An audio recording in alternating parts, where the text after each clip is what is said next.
Shalom, Yashala, Shalom. First and foremost, I want to give all praise, honor, and glory to the Most High Yahweh.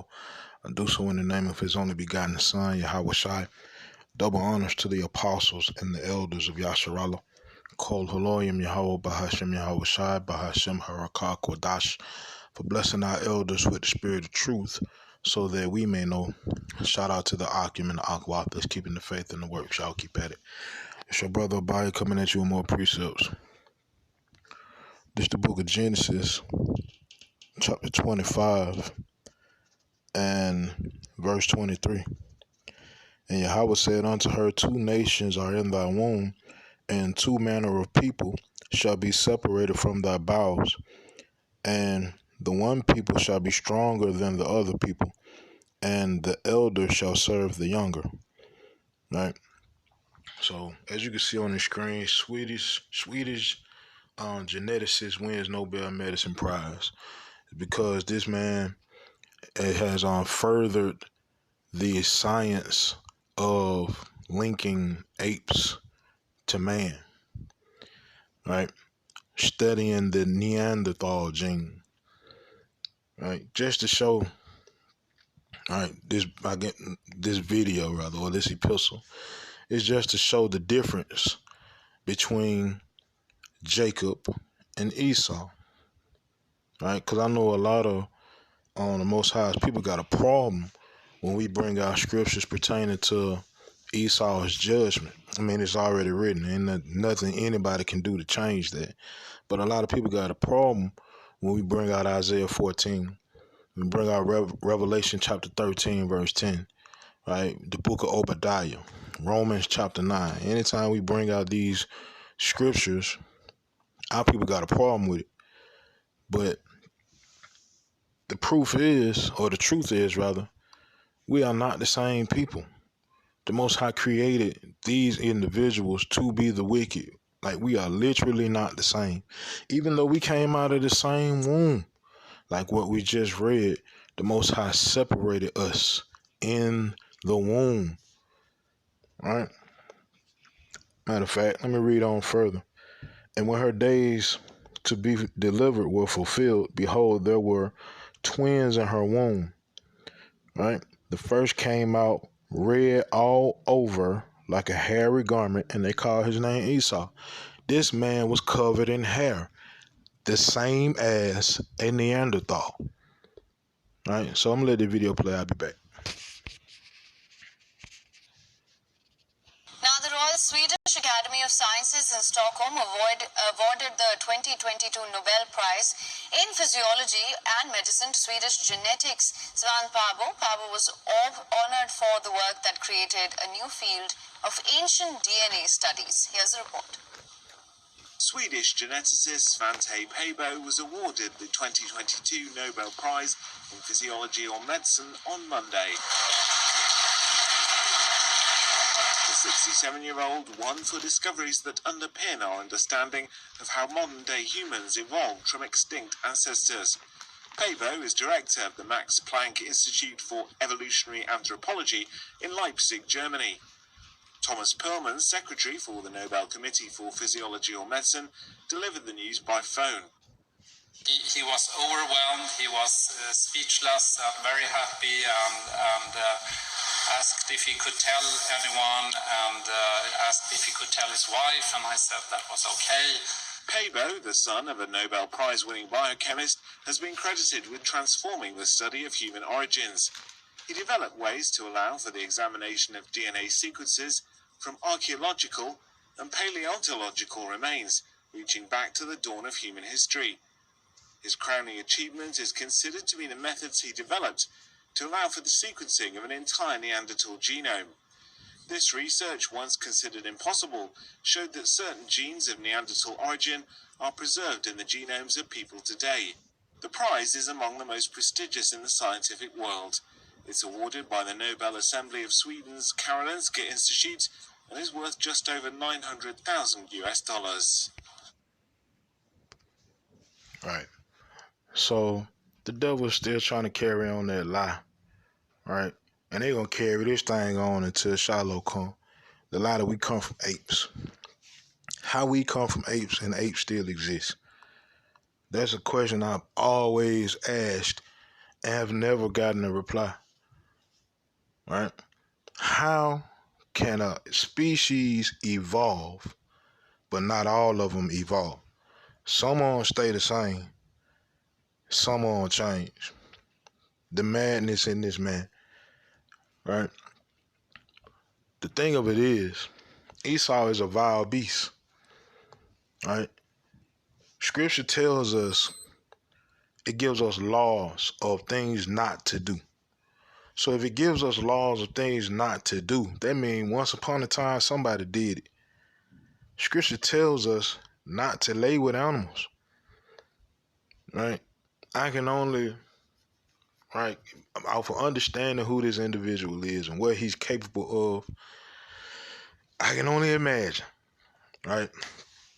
Whether it be the man linking up with a monkey of old, or whether it be a woman linking up with a monkey of old, I can only imagine the depths of wickedness of this vile beast, right? But I digress.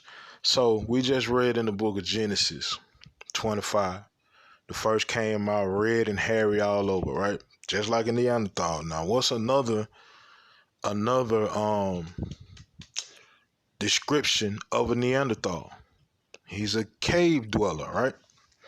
It's the book of Obadiah, chapter 1. Well, it's only one chapter, but verse 1 says, "The vision of Obadiah, thus saith Yahweh power concerning Edom. We have heard a rumor from Yahweh, and an ambassador is sent among the heathen. Arise ye, and let us rise up against her in battle. Behold, I have made thee small among the heathen, thou art greatly despised." Right? And that that feeling of despise that the nations have is growing more and more by the moves that Edom makes every day. The latest move that they made was hitting that pipeline against their own allies. And it's going to grow, according to Revelation 17, it's going to grow to the point to where their allies are going to destroy them, right? And I'm speaking about the them that reside in the daughter of Babylon, that operate the daughter of Babylon, right?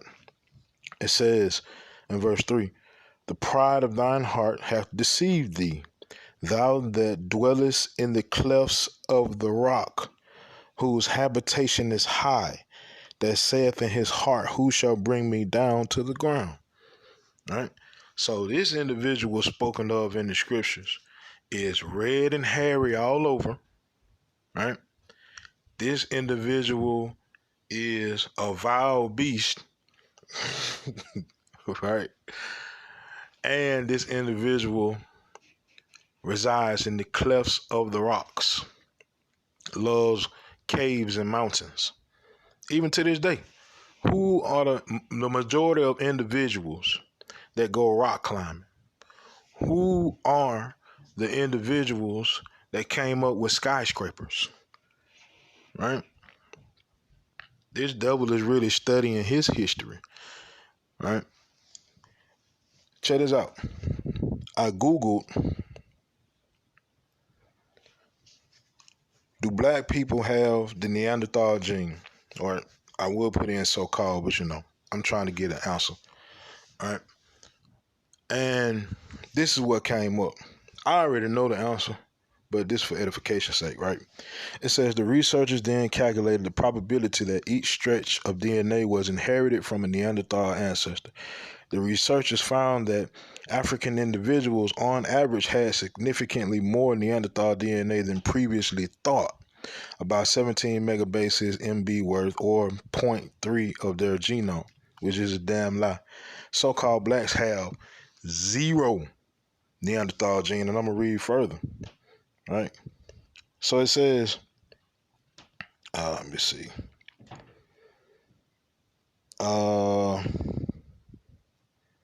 It says what people have no Neanderthal DNA, because when you Google some, underneath what you're actually asking for, it gives you a series of questions that you can tap on, and it'll give you a reply, right? So it says what people have no Neanderthal DNA. The percentage of Neanderthal DNA in modern humans is zero or close to zero in people from African populations, and is about 1 to 2% in people of European or Asian background, right?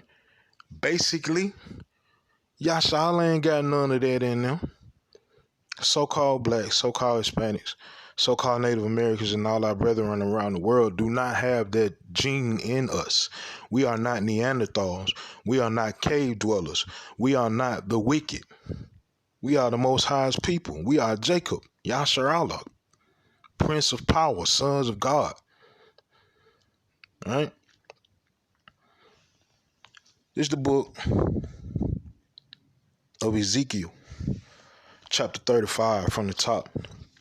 It says, moreover, the word of Yahweh came unto me, saying, Son of man, set thy face against Mount Seir, and prophesy against it.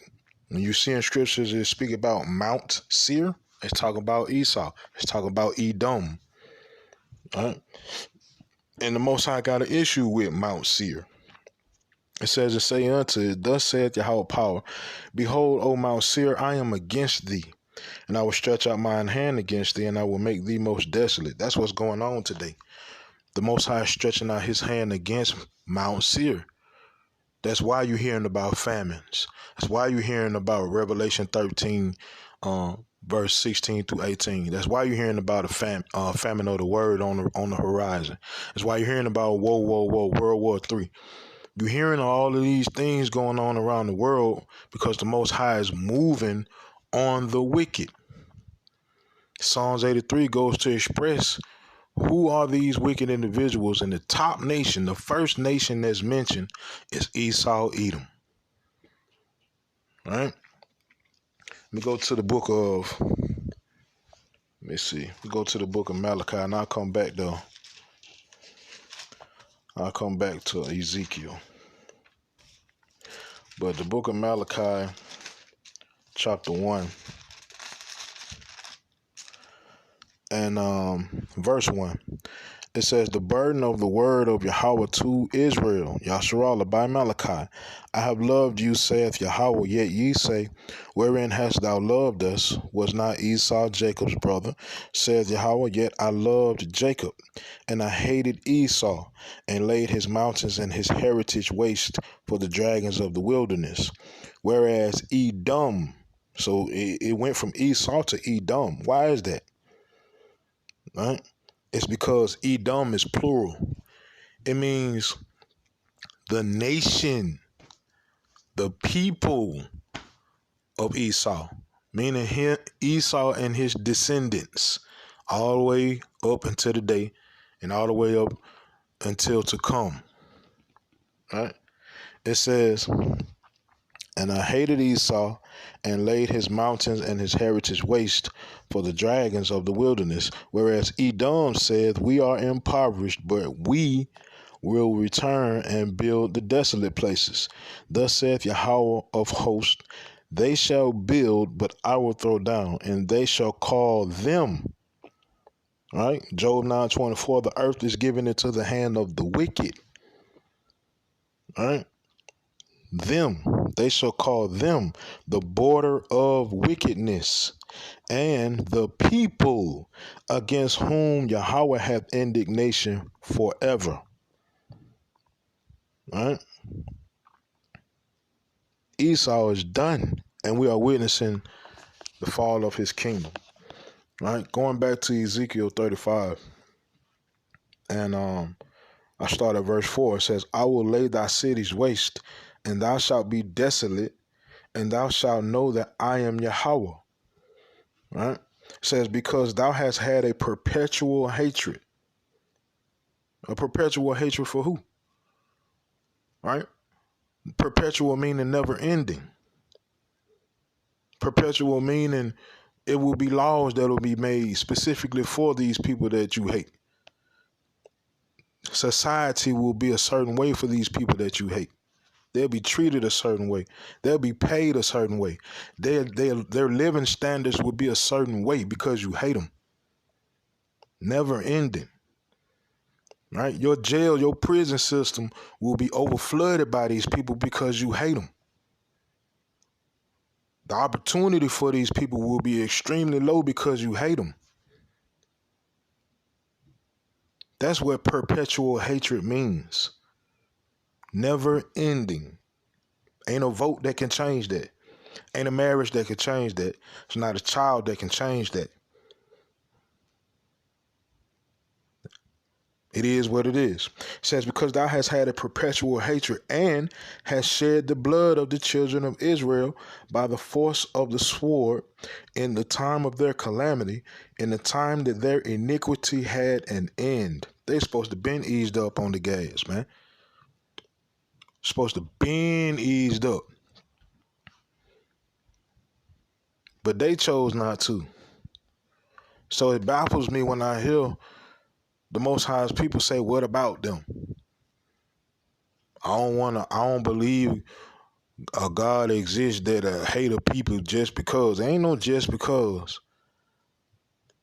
Now it don't have nothing to do with no skin tone. It got everything to do with the actions of this individual, the spirit that's in that individual.